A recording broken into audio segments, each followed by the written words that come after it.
allemande. Mais nous avons retrouvé la trace d'un des derniers, si ce n'est le dernier témoin vivant de ce moment. Luis Graziano est américain. Il a 102 ans, 22 ans à l'époque. Et 80 ans plus tard, il se souvient toujours du prix de la paix et surtout de la guerre.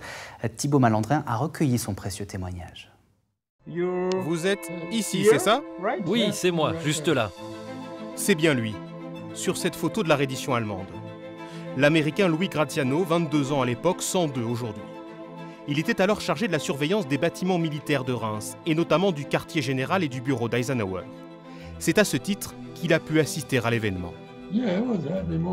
Oui, c'était un moment heureux. Pour nous, pas pour les Allemands, mais pour nous, oui. Eux, ils avaient le visage fermé. Je savais que la guerre allait se terminer avec tout ça, mais il a fallu quand même quelques jours pour vraiment réaliser. Je ne réalisais pas encore tout, mais j'espérais pouvoir rentrer chez moi, et on est rentré. On y est arrivé. Luis Graziano était arrivé à Reims début 1945, après s'être blessé lors de la bataille des Ardennes.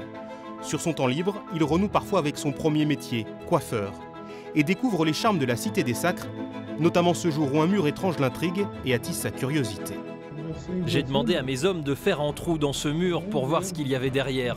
Ils l'ont fait et m'ont dit que c'était du champagne. J'ai dit « allez-y et rapportez la bouteille la plus poussiéreuse. Plus c'est vieux, meilleur c'est ».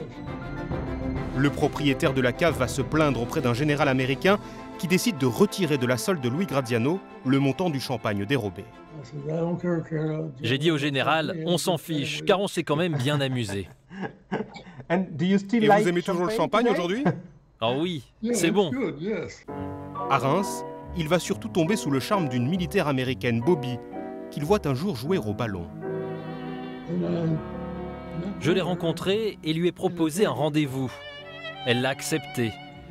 Mais quand je suis venu la chercher, une autre fille de son bureau m'a dit qu'elle était déjà partie avec un autre homme. Ni une ni deux, 15 jours plus tard, je lui ai redemandé un autre rendez-vous et cette fois, elle était bien là et on est sortis ensemble. Luis Graziano épouse Bobby à Reims avant de l'emmener une semaine en lune de miel à Paris.